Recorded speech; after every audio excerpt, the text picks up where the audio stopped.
We have two talks today. The first one is a project on web scraping using a tool called BeautifulSoup by Betty. And the second one is by Mary Lobel on a project that she had worked with her husband a couple of years back. So we have two talks that we'll be having today. So Betty is a computational scientist. She's moving from an academic to industrial environment, and as part of that, she's going through various tools, various exercises. She's part of the Sharpest Mind mentorship program as well, being mentored by Arman over there. Hey, Arman. So if you have a look into Sharpest Mind, please take a look at it. It's actually a very full program that we can talk to you about later on. But without much ado, Betty. Thank you.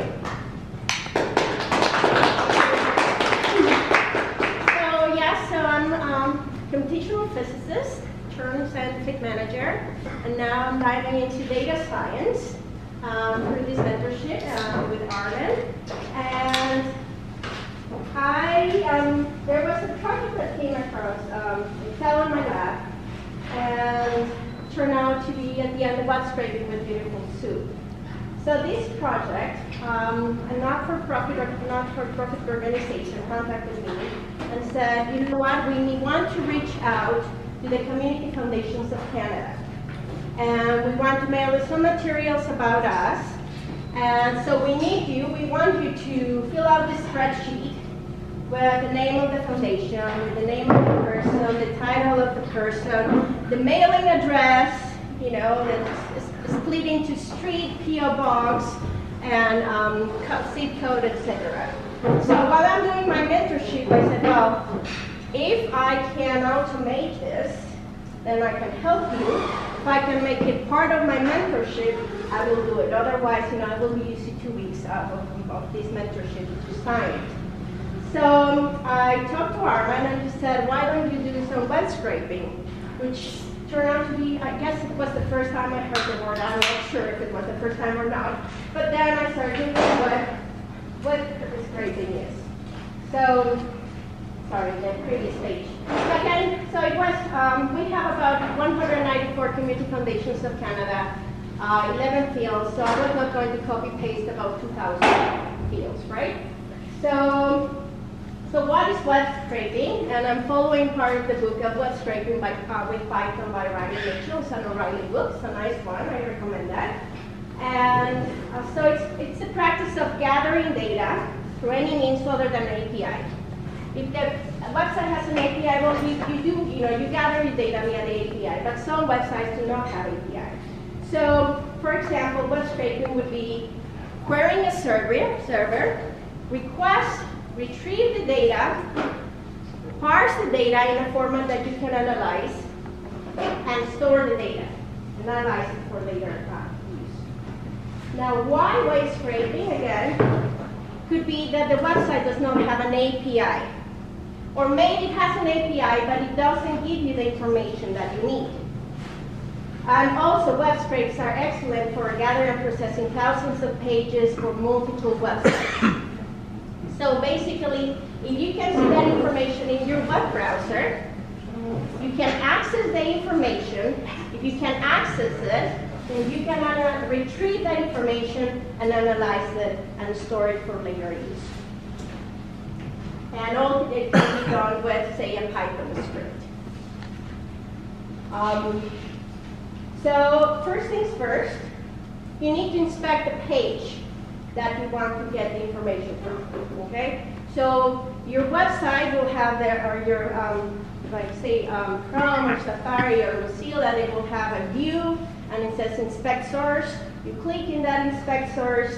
The top part would be what you see in your web browser normally, and you also see the search in another place. In my case, I want to inspect the Community Foundations of Canada, and they give me a list of per province, about 195 by now. At this point when I did this, it was 184. And I look at it, I look at the HTML code, I see that the provinces are in headings type 2, And I see that the link to the community foundation information is head in Sage 3. I also see that the links to each website have the CFC locations in it, so I can distinguish between different links by looking at the link that has the URL that has the CFC.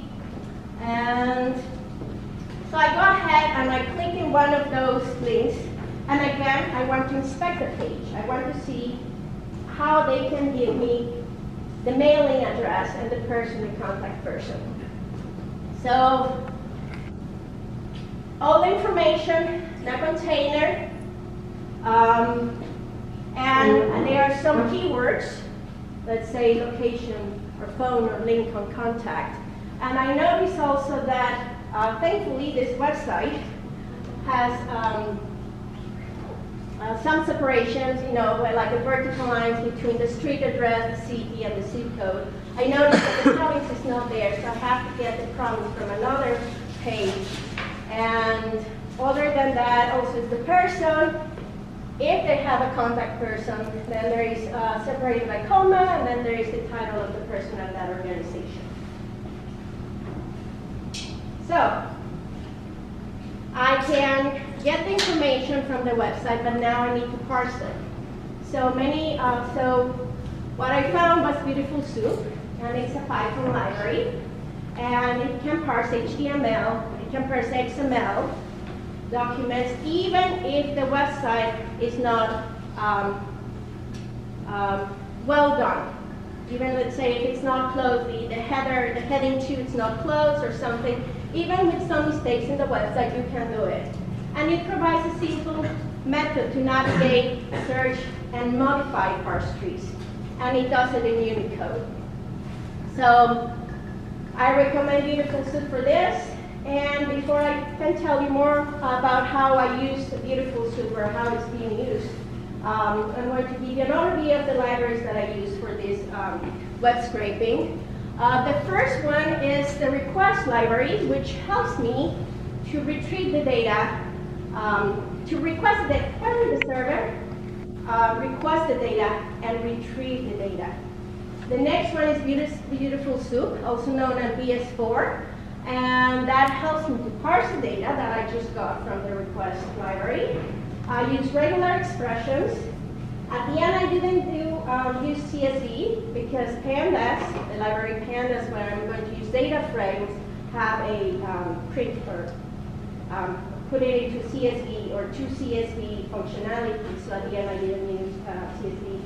I use time, which I'll talk a little bit more about that, making my request as humanly possible. But I'll talk about this. And genderize, because they also asked me to address the person as a Mr. or as a Miss. So depending on the first name, if the first name is Robert, then I need to find a way how to automate putting Mr., right? And this library, the genderize, does that. And then I wondered if parsing the addresses could be done with natural language processing. And so I said, okay, let me try an LTK, the toolkit, and let me try Space. So let me show you more about, well, first it's the request library, the first one. For the request library, so I query, that's where the speed comes in. I query with a request session, and I want to get a response. I retrieve the information from this URL, the Community Foundations, and in this case, I send the headers. So there's the ethical issue of web scraping. I mean, it's legal, but you don't want to be impolite. So if you just open the session here without the headers, then when you query the server, then it tells them that Python is querying their server, okay? And you want to be nice to them. And some web pages also, they don't like being scraped.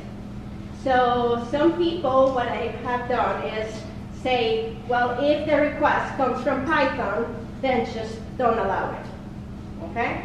So a way to bypass that is to behave as if you were querying the server with your browser, right? So I have here a header that tells that it's not Python, please. It's a person, a regular person, querying from your website, from from Chrome or yeah. So I need to change my headers, and then after I get my information, well, everything that you see in the source gets stored in a response, and then I ask BeautifulSoup to parse it. In this case, it's HTML. You can put parse it with XML, and it puts it in a BeautifulSoup type of object. And one of a very important function in BeautifulSoup is the find all function. So from this soup, I'll call it soup, find me all the headings that are H3. And it parses it and it finds me 194, which is the number of community foundations. And I said, well, why don't you tell me what is in the first container? And it tells yes, it was the H3. It comes with a tag A, and it gives me the URL, and it gives me the text that goes, that accompanies the URL. And the attribute of, one of the attributes of the soup is the .text that will give you the name of the foundation. So, with this same function, the find all, you can do more interesting or complicated queries. For example, you can find the H2 and the H3 headings. You can search also by the CSS class. I'm just putting an underscore there. And you can use lambda function. In this case, I'm telling it, look for the class, but look for the class that says it's not hidden. Because there are other URLs there in the web page, which are not the URLs for the pages that I want. And all of them say hidden. So give me 2 of 7 entries. And again, from this result set, I can now use again the .text attribute. And it will provide me the name of the province for the H2, which I knew that provinces names were under headings 2. And headings 3, it will give me the foundation name. And another cute thing about BeautifulSoup is that I can use regular expressionist with it.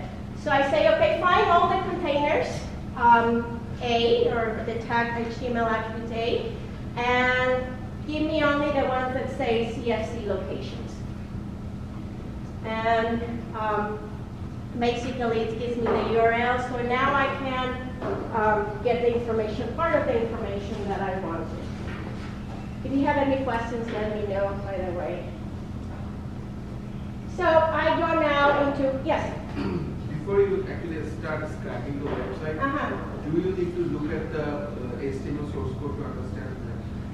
I did look at the source, and I wanted to see if it would be easy to retrieve the information. And when I looked at it, I said, well, everything comes neatly packaged. This person that created the website actually put some time on it and put all the provinces in H2 headings and H3 headings. But yes, I looked at it. I didn't look at it in all detail, right? Because otherwise, I guess it would defeat the purpose of web scraping.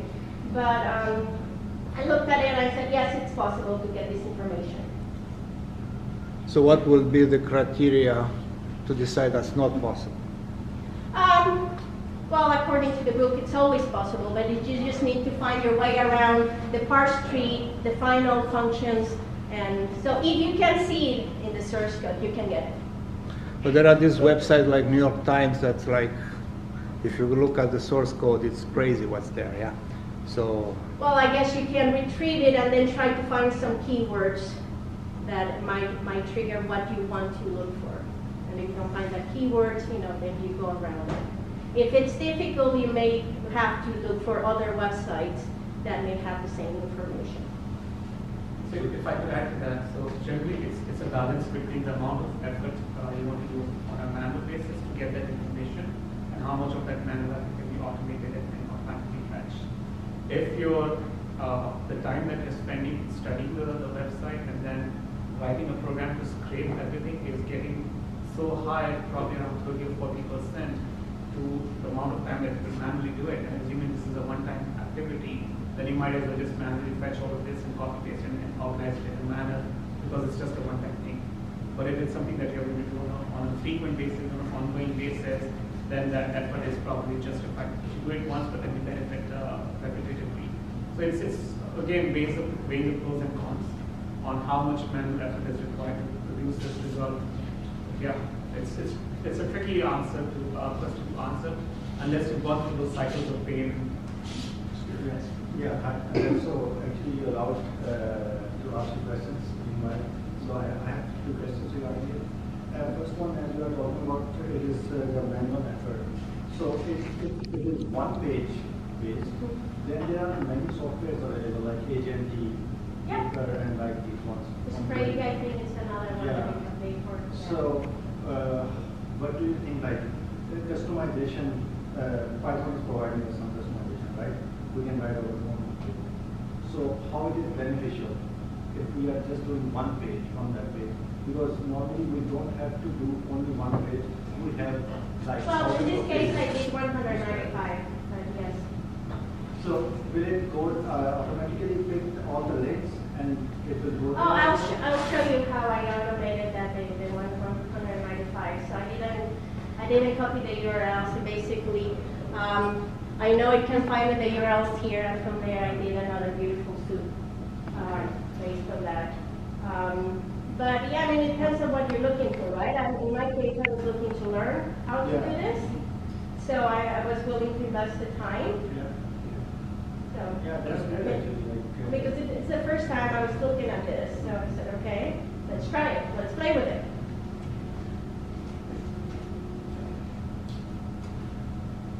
So again, I look at a single website of what does 195, 194, and again, if I look for the class single meta, single event, then it gives me all the information that I want.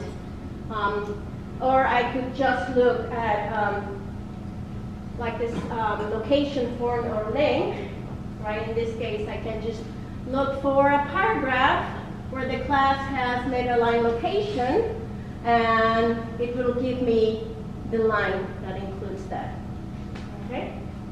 So I said, well, I know that the addresses have vertical lines dividing the information, but let's just play with NLP and see what it comes out of it. So the first one was NLTK. I tokenize my text, and I find that, sure, this gives me a number. This is also a number, the cardinal. And the rest is proper nouns. So unless I train my model for geographical data, I'm not getting anything out of it. All of them are proper nouns. I said, okay, well, let's try spacing. What does a spacing give me? A spacing says, well, yes, you have numbers. You have a place, which is good, right? Because I know that this is a place. But then the PO box, it gives me a percent, and Banff, the city, gives me as a person. So I said, let's go with the easy way. Let's just split it by vertical bars. And before I give you the code, I'm going to show you the final product. So I have the 195. I split it by organization. The title, Mr. or Miss. The person, what's the position in that community foundation, the address, PO box, the city, the province, the postal code, or the website. That's the end product. Okay. Sorry, do you Yes. have to do any cleanup once you got it? Yes, you have to do cleanup. It's the small cleanup. Let me show you. I didn't clean it up properly. For example, the genderize didn't know if this person was male or female. So it's a matter, I guess, of going to LinkedIn and looking at the picture and see if it's right, a female or male.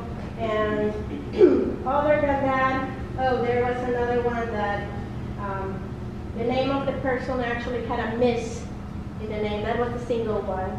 And so it comes out as Miss, and then the person. So This is actually quite remarkably refined. This is very remarkably refined. well, I think I need to thank the person who designed the web page, because otherwise it would have given me more of a headache, right? It's not that it cannot be done; it's just more time in order to debug. You know, like the formatting, if it had been different, like I would have to get different constraints, right? I have a question with the Yes. address. So you basically want to convert the address into some well-formulated format, right? So yeah, so the address that they give me there is a single line, right? And I need to split it into the street, the PO box, the city, the province, and the zip code. Because I think, I mean, what you want to do is, because I can see that the address is like all in different formats, right? Yes. And I thought what you were trying to achieve with NLP was like converting it to the same format so you can do further processing. Yeah, well, yeah, so what I wanted to do with NLP was that it would tell me if this is a place, then I would consider that as the street number, right? If it's the cardinal, then if it's a number, well, that would be part of the street number, or if it has, I mean, how to split it better and make it better, more consistent. Right. Because I think since you only have 200 lines of data, you can probably just send this entire string to Google Maps, and then Google Maps will cover that for you. That would be another option. That would be so. Some people do that. Like since if that had been formatted in such narrative way in the website, my next step is occur in Google, right? Because they do have a map there, when the Google Maps that tells me where it is. Yeah. But at the same time, it may be that the mailing postal address is different from the location address, but it doesn't matter. So the next step would have been query Google Maps instead. So the code. So I will start here about those 195 pages. Again, you run this only once because you need to extract that information from the web page only once. They get stored in your computer, so you don't need to query the page every time you need to get information.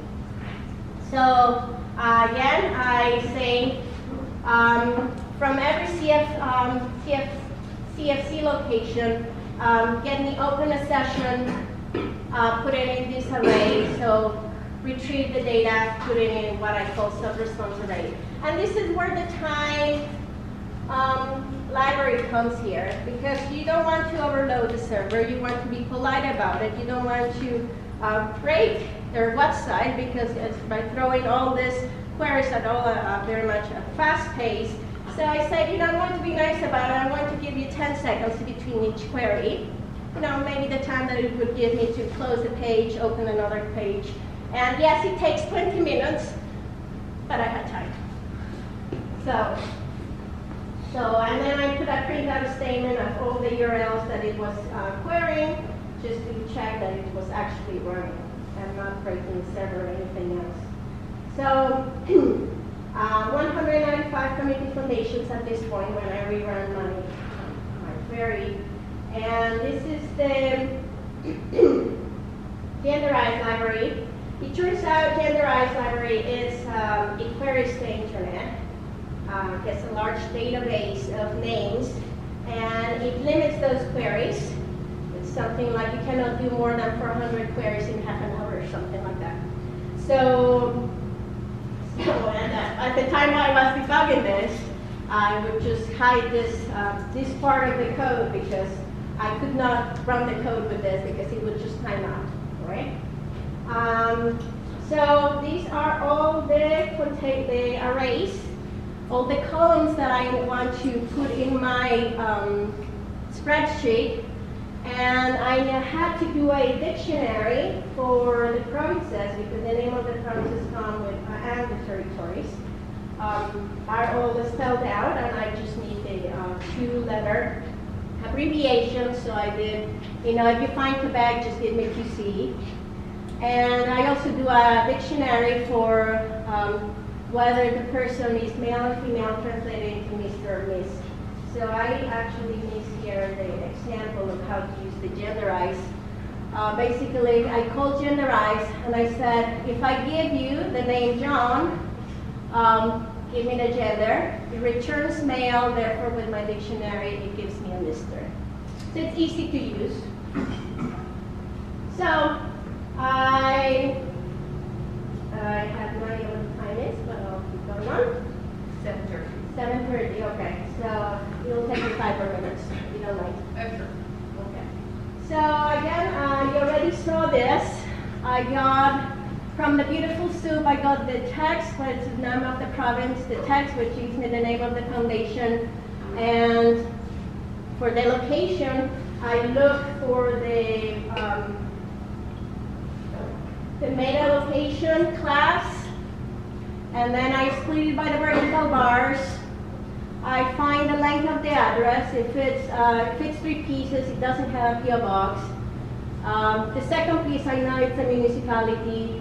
The third piece is the postal code. So now I have to focus myself in the street address, whether it has a box in it or not.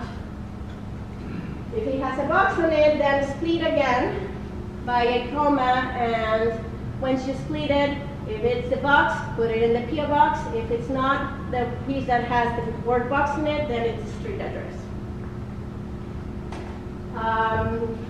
Then I did the contact information, the name of the person.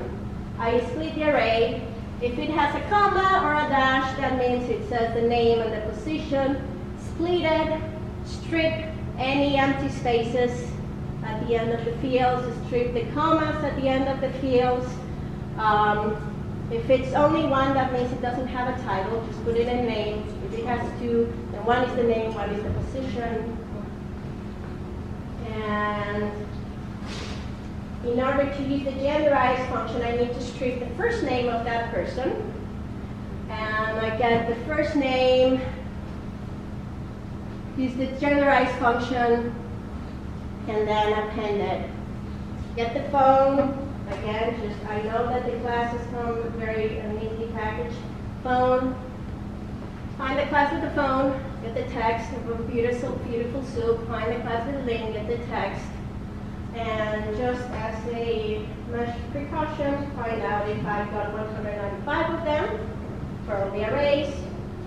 Then I put it into a pandas data frame. I just say in this column, just put my array, column array, and the last part was just put it into a CSV file. This is the name of the file that I want to print out. The encoding and the columns, I just put them right there explicitly. And that's it, that's my code. And in summary,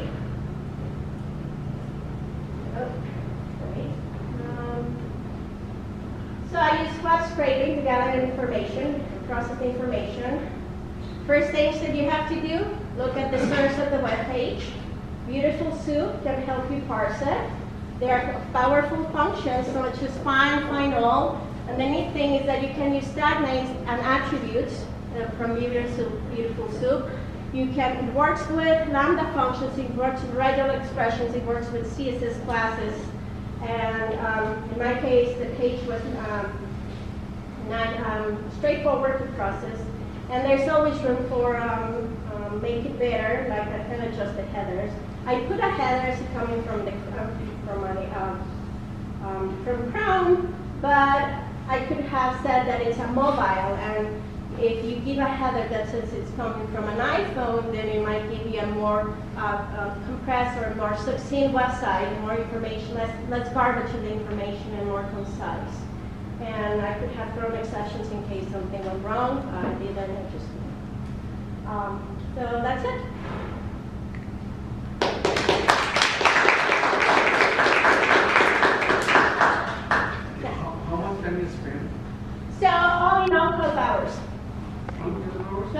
yes, because I am a newbie here, right? So I have to read the books. I have to say, you know, how beautiful soup, how do I use it, you know, looking at all the websites, looking at examples, etc. So I have to 12 hours. So, I have a question regarding headers. Yeah. Is that working like proxy? I have no idea. So, because you are showing something like this, somebody who's going from Firefox 5.0 and running this script. So what I did is I looked at a web page, I think like what is my website using or something like that, and I got the headers that my Chrome was using, and I just copy pasted those. Okay, I can answer the question. So that's not working as a process. So all she's doing is creating an HTTP request by filling in all of the header information and then sending that as a HTTP request, as opposed to a normal pipe-based request. So this way, you're mimicking, as Ben said, mimicking a browser behavior by having the complete construct of an HTTP request. Okay, well, sorry, what was your question first? Did you notice if the web frameworks have affected your work in some way? For example, if the website was built with React or Angular or Dojo, or can BeautifulSoup help you or make a difference, the framework that was used to build the website? I don't think it makes a difference. I mean, it's maybe it would have been a different parse tree, but at the end, BeautifulSoup would have taken care of that. Oh wait, sorry, there was. It's just for out of curiosity. I'm thinking like the way Google now or something extract stuff from website, they use a spider or something like that. It goes to different box kind of thing that goes to the website and gets the kind of website. So I'm just wondering, is it like similar or? I don't know, I'm not familiar with spider. No, again, not really, because over there, this is actually taking data that is available from your pages and structures, extracting portions of it that are relevant for your data analysis or data consumption, and structuring it in a manner that can be used for that analysis and that reporting tool or whatever. Whereas Google, the way it's actually working is it's trying to rank different pages based on the content and also the cross-references. So it's not trying to extract data, it's not trying to structure it in any different manner. It's just trying to make sense of how this content is in relation to other content. So there are different purposes, and it's not splitting anything I understand. But like for example, my requirement currently I was working on one project that go to different websites of the company and get the name of all the employees in the about section or anywhere. So we don't have the time to go through the website and study them, look at their tags and like go on. So is there a way like going to So this is the AI problem now. And we have Alman shaking his head. But yeah, this is an AI problem. We're actually going and retrieving all of this data in cloud, and once you retrieve it, then you make sense of it. You know, based on pictures, like you have images, that make sense. These images are there of an individual who's basically a portrait of an individual. You extract that these are people who are working with the pictures, and then you extract the names of it. And then this becomes the AI. or scrapping is not good? Started by yeah, you don't work for everyone. Create your own startup that does this. I guess I'm just like wondering what does genderized do if you give it a like gender neutral name like Alex? It just gives you, it doesn't return anything. Oh, okay, so it does. But it just, it gets, I think it's somewhat from a loop there, but it just gives you an empty string. My question is kind of connected to this question, which is, so you handed in this data Yes. to the political company that wanted Yes, it. not for profit, yes, I have Yeah, the so- data, and I told them, take a look at it, you need to make some changes here, like make sure, you know, like there are some names that do not have the Mr. and Mrs., you need to look at the Exactly, name. but out of the ones that either they have communicated back to you, or since it's only just the 200, if you have done it, do you have any idea what would be the, let's say, false positive rate for the titles, Mr. and Mrs., relatively, so that we know how genderized works? I'm not sure. There was another library that would return actually the percent of my savings. I'm 80% sure that this is female.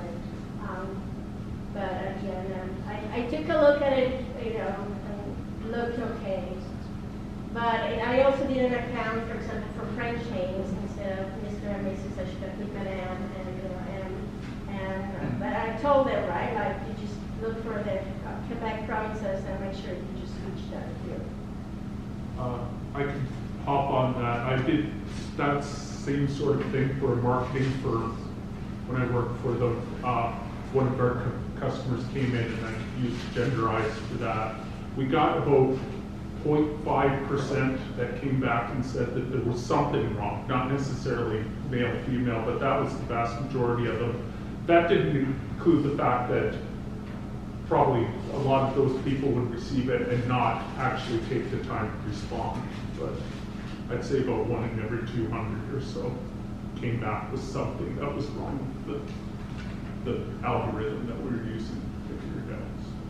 And I think Genderize also requires a big database, so it's just querying a large database that it's somewhere. I don't know how many questions are there. So, in your analysis, you said that it took 20 minutes to analyze 200.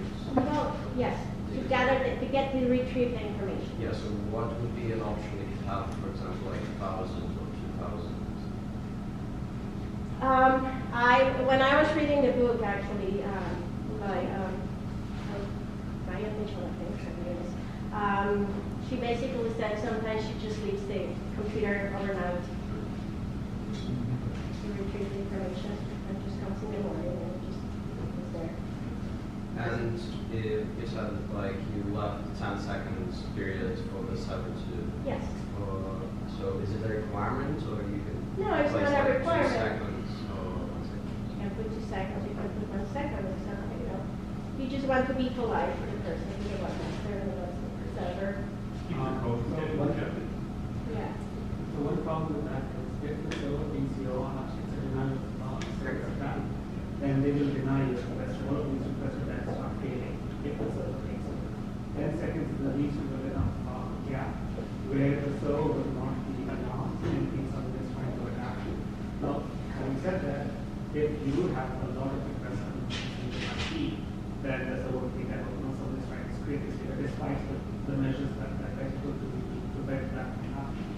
So it's still much less requests coming from the IP. So sometimes people change the IPs.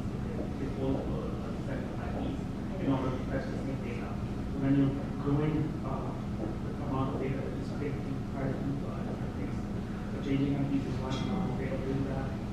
Making sure there are lots of gaps in order to randomize the sleep time. I just want to add something to Josh's question about when BeautifulSoup doesn't work.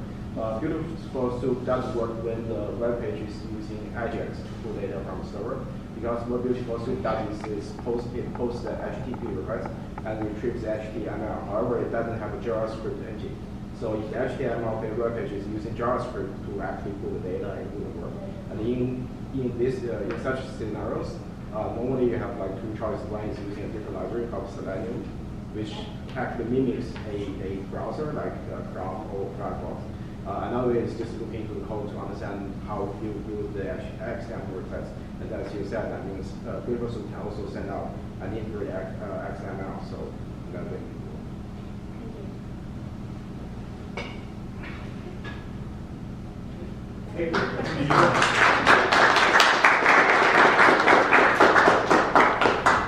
So let's take a 5 to 7 minute break just to network and mingle with some more pizza and pop.